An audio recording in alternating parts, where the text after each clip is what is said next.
trying this again.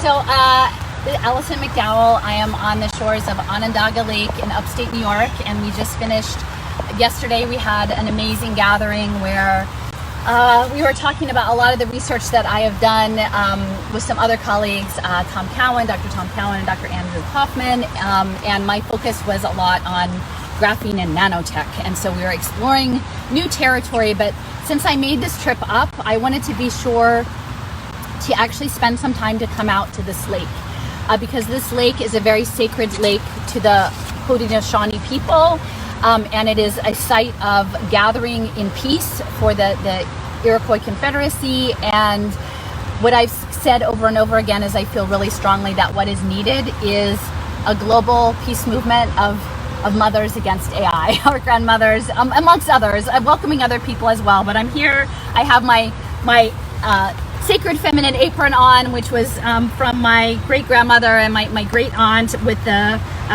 embroidery and the greenery. And so I'm just sort of channeling my ancestors as well in trying to bring a sense of an acknowledgement of past harm and healing to this space, because Onondaga Lake was a sacred lake for the original peoples of these lands, and then was later, it became a toxic, industrial, contaminated, polluted area. And so we're here today. The other thing is that the garden where I work, actually, the people who established that garden were plant collectors, and they came up onto these lands and collected plants in this area. And I felt like that an acknowledgement of that practice, that collecting practice of beings that were not necessarily theirs to take and then export in a global plant trade, was something that needed to be addressed and acknowledged. And so I have brought some plants from that garden back here to this space on the shores of the lake as a gift towards the healing of this lake, which is a big task, but it has to start somewhere. So we are here in the spirit of that today. And the plants that I have brought 3 compass plants. Now, compass plants are actually a prairie type of plant. Sorry, there's a backing up trash truck, so that's the noise here. But the compass plants are a prairie plant, and they grow to be like as tall as a person. They can live to be over 100 years old, and they host an incredible amount of insects, including gall wasps, the fakes, right? Gall wasps and butterflies and pollinators, and they're quite impressive. And so we brought those plants, and then the other idea is that we want to create, to reset the compass, right? Like, our compass has been skewed by Western scientism, by man above nature, and that we really need to get back to a natural compass with the earth, and a reciprocal, abundant relationship to Mother Earth. So that is why we're here today. In that spirit, I'll just give you a sense of what we had intended. So we've planted the 3 compass plants already, and I'm going to read you this peacemaker story. And this is connected to the history of these lands. And then part of that is about burying weapons. So actually, the garden where I work has a very large London plane tree, and the London plane is a natural hybrid of the American sycamore and the Oriental plane that happened in Spain and was used in 18th century gardens. So this particular plant specimen dates to the 1850s. It's a very old and magnificent tree, and this tree takes care of itself by shedding its bark of pollution. And so when I was trying to think of how I wanted to do ceremony today, I thought, wow, well, I need to, what will I do? What will I, and you know, you go out into the world and the world sort of speaks back to you. And I saw piles of this bark on the ground, and I thought, okay, so I will leave some messaging of this bark, to leave messages of good intentions for healing for this lake. And again, this is what we're dealing with, is a colonial project. So the London plane seemed to be a very good focus for that. So we've left messages on the bark. So after we bury the weapons, which we've also mentioned here, we've written out on bark, we will then put these good intentions out onto the water. So I will just start now with a reading of, this is the peacemaker story. So I'm going to read this one page to you all. Okay. The peacemaker story. Long ago, the Haudenosaunee nations were at war with each other. And I'm just going to get close because the mic isn't great. A man called the peacemaker wanted to spread peace and unity throughout the Haudenosaunee territory. While on his journey, the peacemaker came to the house of an Onondaga leader named Hiawatha, more commonly known as Hiawatha. Hiawatha believed in the message of peace and wanted the Haudenosaunee people to live in a united way. An evil Onondaga leader called Tadadaho, who hated the message of peace, had killed Hiawatha's wife and daughters during these violent times. Tadadaho was feared by all. He was perceived as being so evil that his hair was comprised of writhing snakes, symbolizing his twisted mind. And I think we can imagine some equivalents for today. The peacemaker helped Hiawatha mourn his loss and ease his pain, and Hiawatha then traveled with the peacemaker to help unite the Haudenosaunee. The peacemaker used arrows to demonstrate the strength of unity. First, he took a single arrow and broke it in half, and then he took 5 arrows and tied them together, and this group of 5 arrows could not be broken. The peacemaker said, "A single arrow is weak and easily broken. A bundle of arrows tied together cannot be broken." This represents the strength of having a confederacy. It is strong and cannot be broken. The Mohawk, Oneida, Cayuga, Seneca, and Onondaga accepted the message of peace. And with the nations joined together, the peacemaker and Hiawatha sought out Tadaho, and as they approached him, he resisted their invitation to join them. The peacemaker promised him that if he accepted the message of peace, Onondaga would be the capital of the Grand Council. Tadaho finally succumbed to the message of peace, and it is said that the messengers of peace combed the snakes from his hair. The name Hiawatha means he who combs, indicating his role in convincing Tadaho to accept the great law of peace. Joined together, these 5 nations became known as the Haudenosaunee Confederacy. When peace had successfully been spread among the 5 nations, the people gathered together to celebrate. They uprooted a white pine tree and threw their weapons into the hole. They replanted the tree on top of the weapons and named it the Tree of Peace, which symbolizes the great law of peace that the Haudenosaunee came to live by. The 4 main roots of the Tree of Peace represent the 4 directions and the paths of peace that lead to the heart of the Haudenosaunee territory, where all who want to follow the great law of peace are welcome. And at the top of the Tree of Peace is an eagle, guardian of the Haudenosaunee and messenger to the Creator. And so that is the story. And so I will say we came today, so we are in a park, and the park is Willow. The part of the park is Willow Bay, part of the park, and there are willows. This was a center of basket making. And it's a bit challenging to find a location. These plants actually need some light. And there's actually an essay by Aldo Leopold about the compass plant in the Sand Hill Diary in Iowa. And they talk about Sand Hill Almanac. Yes, Sand Hill Almanac. And he talks about a little bit of the prairie, because this is an eastern prairie plant, being tucked away in the cemetery, and the mowers couldn't get to it. And so this little bit of prairie survived, and he would visit it every year in June and July to see the compass plant come up, because it would lay down its leaves and you could orient in navigating. And then one year the fence came down and the mowers came by, and then that little bit of the prairie was gone. So we're looking today for a place in this park, and it's a park in an urban area of Syracuse, and finding a place that is not going to be overcome by the mower, right? And so we're looking along the edge of this lake, because it has been largely made no longer natural with big rock riprap that has interfered with the natural flow of the what did you say, the well, material? It's like marl or clay. Or clay that is natural. There's big stones. So we were looking among the stones to find a place to put the compass plant. And I think for many of us, that feels like what it's like, is that life feels very challenging. And so where do we find the bits of soil that have enough room to grow between the riprap, right? Between the granite boulders. But we did find these places, and we found a place with a fair bit of sun, which these plants need. And we were sort of standing here admiring this little bit of this bay.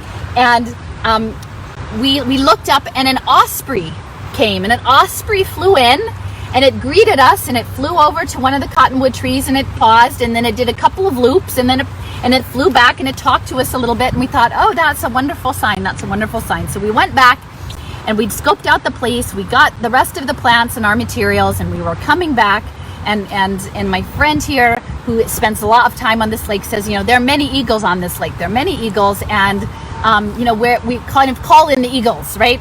And so literally 5 or 10 minutes later, a bald eagle actually flew in and caught a fish and then flew away, and then spent a bit of time with us here too. So I think this is an acknowledgement of the universe that we've picked a good spot for these compass plants to reorient our compass to the earth and care of the earth, and that this is a peace movement for the earth. And if you've seen any of my other little ceremonies, we have the mothers here, and that the work we do in fighting the nanotechnology and the AI and the predictive analytics and this Ahrimanic mechanical worldview that is coming, is that we are doing this for the children especially, and the not yet born in the natural world. And then this is my driftwood from the Schuylkill in Philadelphia, which is my eye of nature. That is sort of the antithesis of Michael Bloomberg's digital panopticon, the police state panopticon. So, and then this is one of the mothers I made, or maybe a crone or grandmother, the power of the sacred feminine, someone full of wise knowledge and warmth and power, is that I filled this puppet with actually materials from the garden where I work. And so it is a part of the gift to this lake and my friends who spend a lot of time in this lake. This puppet will be staying here and hopefully spreading this message of peace with every hike that they take on this lake. So that is the future for this. And I will just read this sentiment, this intention that was sent to me with dandelions from Alabama, I believe. Children's growth is guided by love. Thirst for power and control has no jurisdiction here. So this is our framing for this reset and an acknowledgement within a healing and the wrongs that were done to the original people of these lands by colonialism. And so I will also say, you guys know dandelions are a key part of this program. So we have today dandelions that I've picked from my stash at home. And these are dandelions that come from the United Kingdom. And so if we understand this is a colonizing project, where the next stage of colonization is colonization of life on planet Earth by AI. These come from England and actually from Edinburgh, Scotland. These little ones. And these were picked along with some fluffy seeds that I can show you in here a bit. And I put in some coneflower seeds. Someone gave me some coneflowers as well from Arthur's Seat in Edinburgh. And the interesting thing, and this was picked by a family and a child who gave some decorations here that came with the dandelions. And Arthur's Seat is an ancient volcano and, very significant. And Edinburgh, if you've seen one of my other talks, is a center of actually Scottish Rite Freemasonry, but also AI at the University of Edinburgh and robots. And the Cardano has Inputs Outputs Hong Kong has a blockchain lab at Edinburgh. So to have these dandelions from Arthur's Seat in Edinburgh, and also these other dandelions from my lovely friend Isabella in the south of England, is very significant. So I picked these dandelions with care, and I still have more dandelions, so I will be doing more ceremony. But these are the dandelions to acknowledge the harm of colonization that is now is upon all of us, really. So I will take a moment now. I guess the next step is to read about the weapons. So yesterday, at the conference, people were very generous with me, and they brought me some various gifts. And one of the gifts was this lovely dandelion. And the person who gave me this said, actually, this is a very tasty dandelion, and they recommended that I take it home and use it as an edible. But I think its calling was to be here today amongst the compass plants, because on the one hand, I didn't want to bury the weapons under the compass plants. I thought that didn't feel right, but if the dandelion can transmute this bad energy to rebalance the bad energy, the dandelion has the power to do that. So we're going to bury the weapons and plant the dandelion on top of it. And we have some various piney materials to symbolize the white pine, because we certainly are not going to uproot a white pine tree in this, and we don't want to appropriate their practice, but in a recognition of that important event, we have pine needles and pine cones that we'll put around the dandelion afterwards. And then we also have a little apple tree. So my trips are always really about building relationships and community, and people are so generous with me. And so the host where I'm staying, it's a wonderful family home, and a home with a lot of history and apple trees. And so this is one of the most beloved apple trees on their property, and so is in honor of first fruits. This one is not quite ripe, but we're going to leave the apple here as an offering in that way. So, and the other bit, so I have this letter, and this letter was sent to me by someone in Utah, and actually that has a lot of significance for me personally. And I'm not going to use this person's name just in terms of privacy, but I feel like in terms of addressing the issue of acknowledgement of past harm and healing, I think this is very appropriate, and I'm going to put this in with the bark about the weapons as we put the weapons underground. Dear Allison, or whom this makes its way to, these dandelions grew wild and free along the Ogden River in Utah. They made their way with me to a monument nearby in Harrisville that was recently placed there for reconciliation and to honor Chief Torokee of the Shoshone Indian tribe, who was shot by the first settler residing there more than 150 years ago. I hope that the spirit and energy of this action can go towards providing a light for our cause for this time and times to come. And that was sent to me in May of this year. So for this healing, this particular healing of Onondaga Lake, and in the light of the movement towards peace, I feel like this is a really important message to leave here on this lake, and with this intention, this collective intention. So I'm just going to read aloud the weapons, and these were ones that we came up with the last few days. So these may not be all, and certainly we do not want to go overboard with them. But human capital bonds, so we're bearing human or social impact, pay for success finance, that goes under here.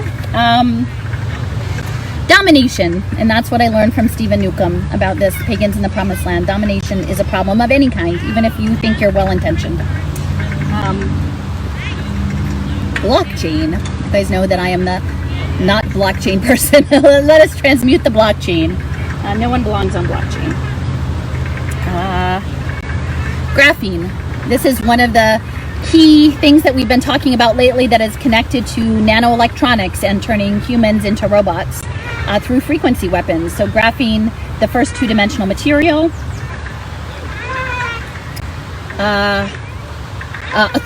Authority figures. We feel like, especially in this moment, people need to be true to themselves, and we need to be very skeptical of those who would exert domination through authority over us. There's some swings in the background. Internet of Things. Those are the sensor networks of the panopticon. Confusion. Confusion is a weapon that is used against the people so that people don't understand what's really happening. Debt.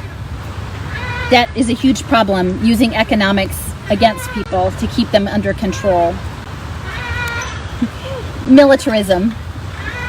That's war. That is why what is coming now isn't so much about health, it's about a peace movement. It's a war on natural life that's coming. Conformity.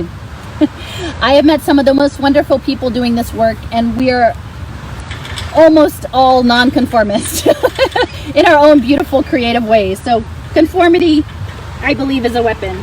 The idea that we have to conform. Digital identity, the fact that they're going to aggregate all of the data and use it to control us and to feed us into the singularity to try to have a coup of God. Neurotech, these neurotechnology weapons that are dual use, that are shown to be taking care of people, but that are not. The EMFs and 5, 6Gs, 7Gs, all of the Gs, the electromagnetics that are being used to harm us as water-based beings. Fear. Fear is a biggie. That's a weapon. We are not afraid. Briar Rose, Tom Cowan talks about that. We are not afraid, and the hedge pulls back. Smart contracts, that's with blockchain. Now, those are to mediate our lives with our connection to the natural world through electrically engineered gateways that are not in our favor. Nanotechnology, which is not obeying our understood laws of physics, which is controlling our lives in unseen ways that are really forces for the profane, and artificial intelligence. So that's where we're at. So we've got all of the weapons. And I'm going to put the healing letter here from Utah on top of those. And then I've got my dandelion. So we're gonna loosen up the roots a little bit. Got this whole condition. Say it in here. Oops, apple not yet.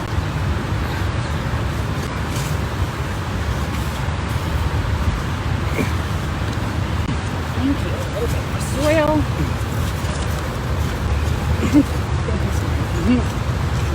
So we've got our dandelion. Tuck it in really nice and well. Yeah. Oh, we have like a little bit of compost here.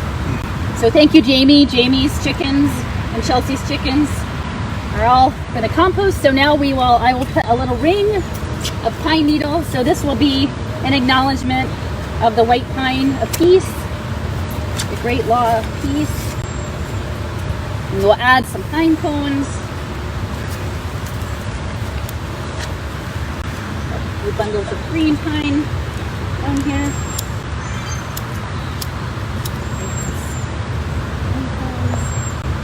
And then we have the apple, the first piece.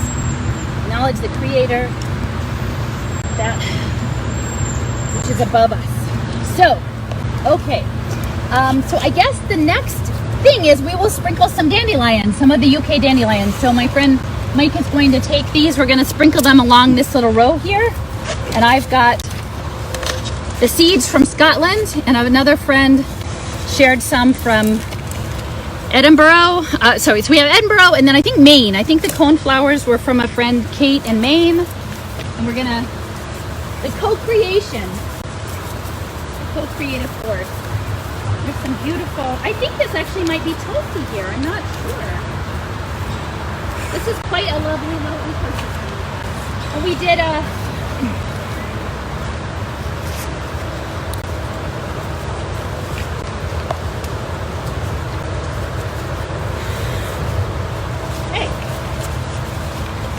done.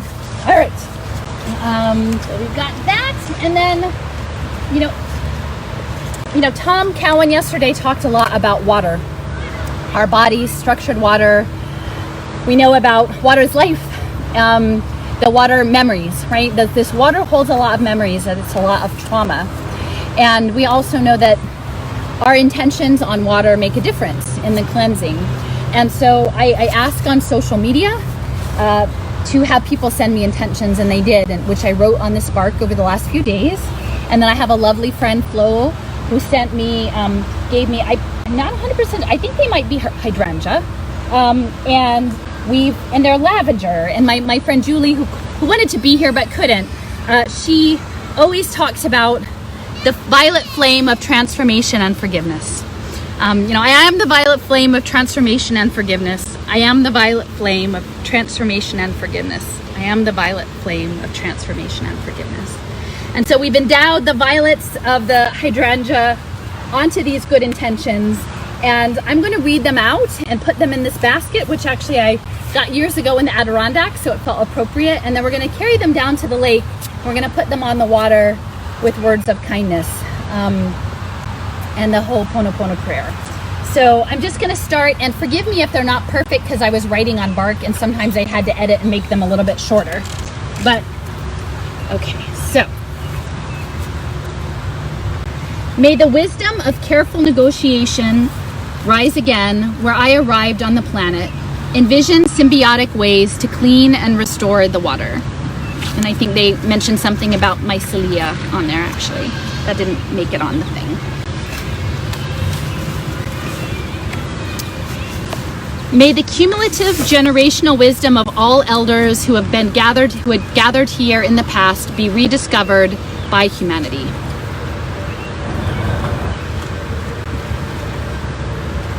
May these join the life force and healing of the wildflowers, the songbirds, the geese families, the winter eagles, and life that is returning and blesses the lake.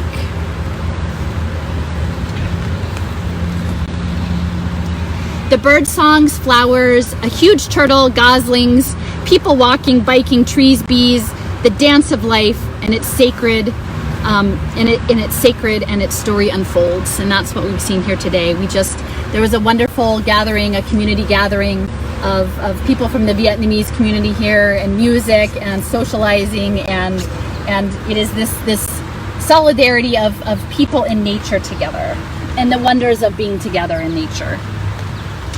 May we live in harmony and respect with Mother Earth and change the minds, hearts, and actions of those who intend otherwise. Because we can, we're very powerful. We can do that if we're not afraid. May we be cleansed of negative thoughts and lower energies.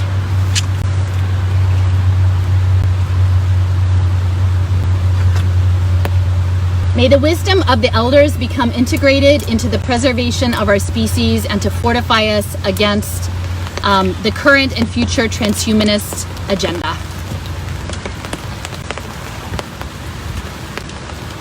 Humans in harmony with nature. It's starting to rain, so the rain will help the plants will love that and help spread our intentions. We can shift this energy. May we all collectively and at once awake now to the truth.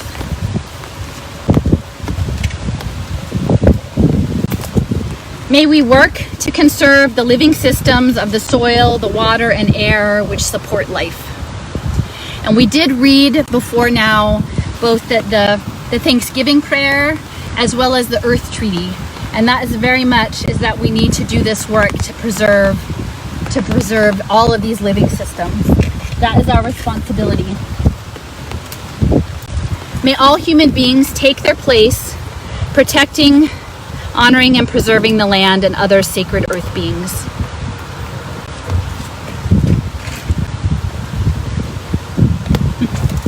May we outgrow and out-co-create those who seek to destroy natural life. I feel like that's what we're doing today, as we're co-creating with nature. And the osprey and the eagle and the geese, the duck families, and beauty. The most revolutionary thing is to live in a beautiful way. We all do that. We help keep the world going.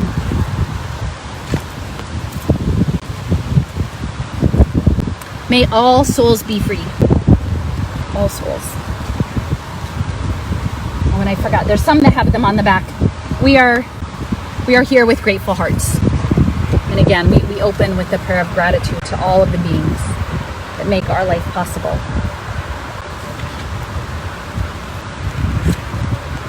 The lake gives me hope. The horrors we inflict, and that life will find a way. So it's hope. We do have powerful hope. All right, so we're gonna walk down to the shore here. Oh, actually, before we do that, I forgot one last thing. So again, I mentioned in some of my other talks that the garden where I'm at, actually, we have an example of the Franklinia alatamaha, which is the only native tea tree. And this now extinct in the wild. It's a shrubby tree that grew along riverbanks in South Georgia. And I have a friend who believes that maybe that this was a sacred tree for people of that region who are no longer, the original people who are no longer there, and that tree holds their story.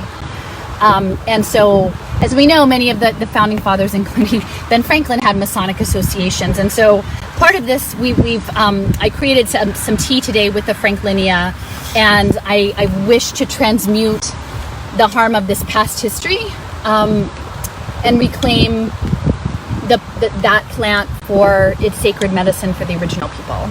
So I'm going to just put a little of this around the plants that we planted and say the Ho'oponopono prayer.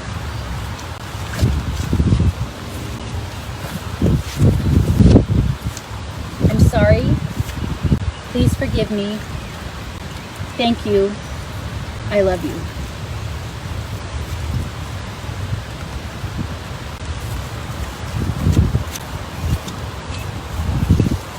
I'm sorry.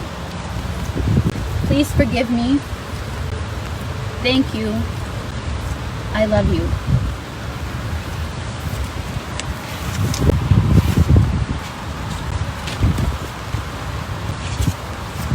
I'm sorry. Please forgive me. Thank you. I love you. I'm sorry. Please forgive me. Thank you. I love you.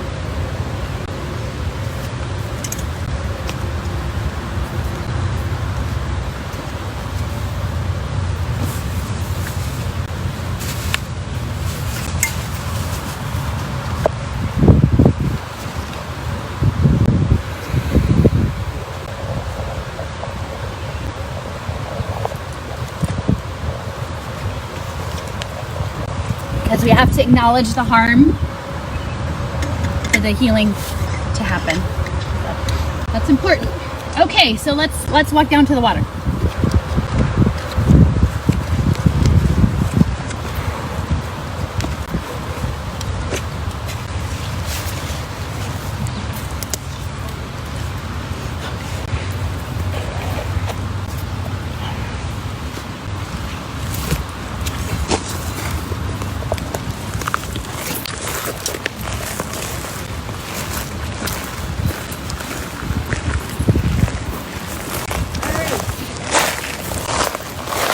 I'm going to speak good things to the water and put this in. And thank everybody for the intention sent. Love. Love.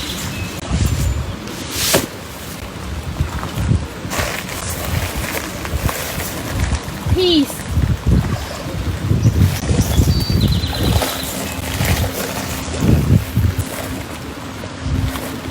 Friendship.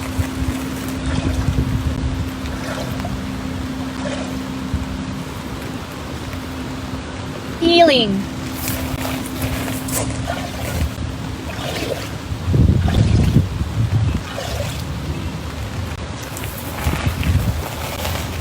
Justice.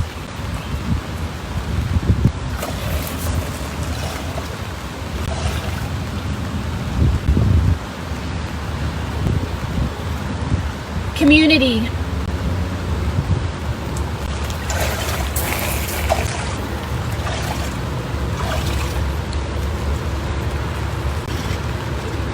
Beauty.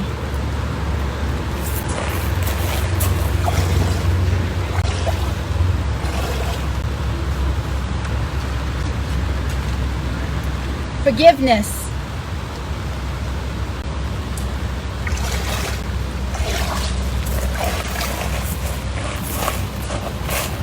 Abundance.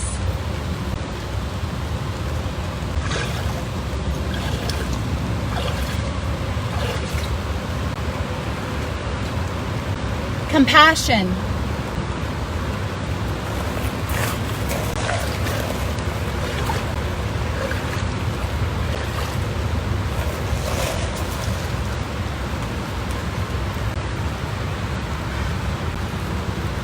Friendship.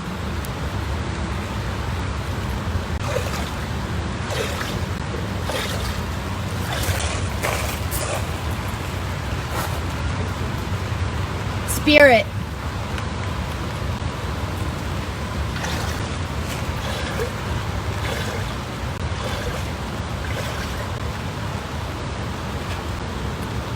Safety.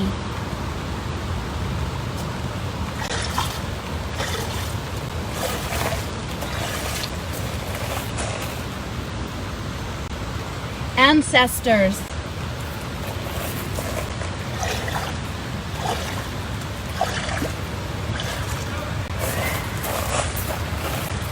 Connection.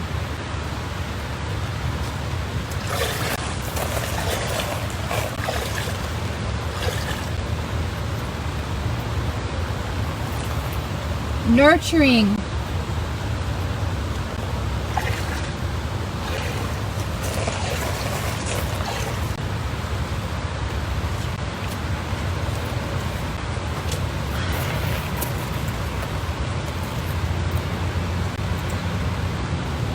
Creativity.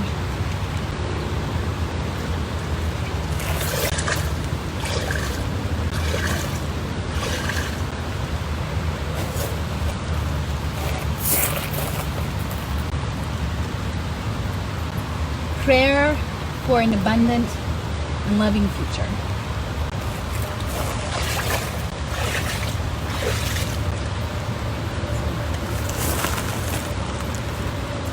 I am the violet flame of transformation and forgiveness.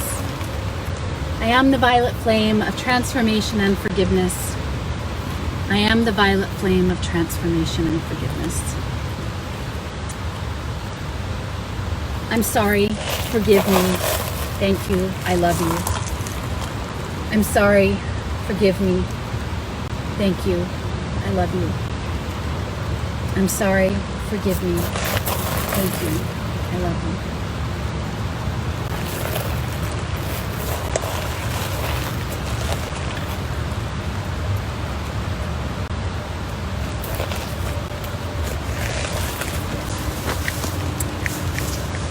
So I think that concludes our gift from that restores an imbalance that was done hundreds of years ago, where people came and took things that were not theirs to take. And I hope that these lands will receive the gift in the spirit of the collective, in which it is meant to help restore things in balance and to transmute the trauma. And so that we can move forward in these times and rebuild something better together. Thank you so much for your time and attention, everyone, and for everyone who contributed and sent and was part of the ceremony. All right, bye-bye.